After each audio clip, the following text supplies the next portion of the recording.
এই মাসের শেষে এই 100 টাকার নতুন ডিজাইনের নোট আসার সম্ভাবনা রয়েছে এবং পরবর্তী মাসে 500, 200 এবং 10 টাকা নোট আসার সম্ভাবনা রয়েছে আগস্টের শেষার্ধে। বিভিন্ন ধরনের প্রতিকূল পরিবেশ অতিক্রম করেই আসলে নতুন টাকার ছাপানোর এই চ্যালেঞ্জটা গ্রহণ করতে হয়েছে।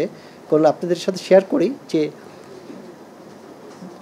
মানে টাকা ছাপানোর জন্য যে কাগজ, যে কালি, এগুলো কিন্তু প্রচুর অ্যাভেলেবেল ইন্ডাস্ট্রি নেই যারা এগুলি করে।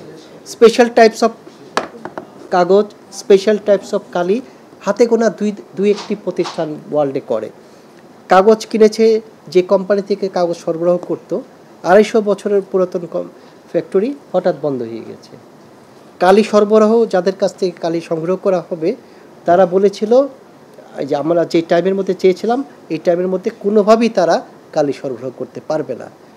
পরে যারা সরবরাহকারী যিনি সংগ্রহকারী উনি ওই কালি কোম্পানির নিচের লেভেলে যারা প্রোডাকশনের সাথে জড়িত তাদেরকে কনভিন্স করে তারপর মালিক পক্ষকে বলছে যে ঠিক আছে, ওনারা রাজি আছে, আপনারা কালি দেন। অতএব অনেক প্রতিকূল অবস্থা মোকাবেলা করে কিন্তু আমরা ওই কোরবানি ঈদের আগে এক ধরনের নোট, দু ধরনের নোট বাজারে ছাড়তে পেরেছি। তবে যেটা আমাদের যে টার্গেট সেই তুলনায় কম, তবে এখন দ্রুত আসবে। সবগুলো নোট বাজারে আসবে কবে আসলে যদি আপনি ওই আমরা আগস্টের শেষ নাগাদ আসবে বলে আশা করতেছি। আগস্ট শেষ নাগাদ বা সেপ্টেম্বর শুরুর থেকে সব প্রকারের নোটই আমরা বাজারে দেখতে পাবো।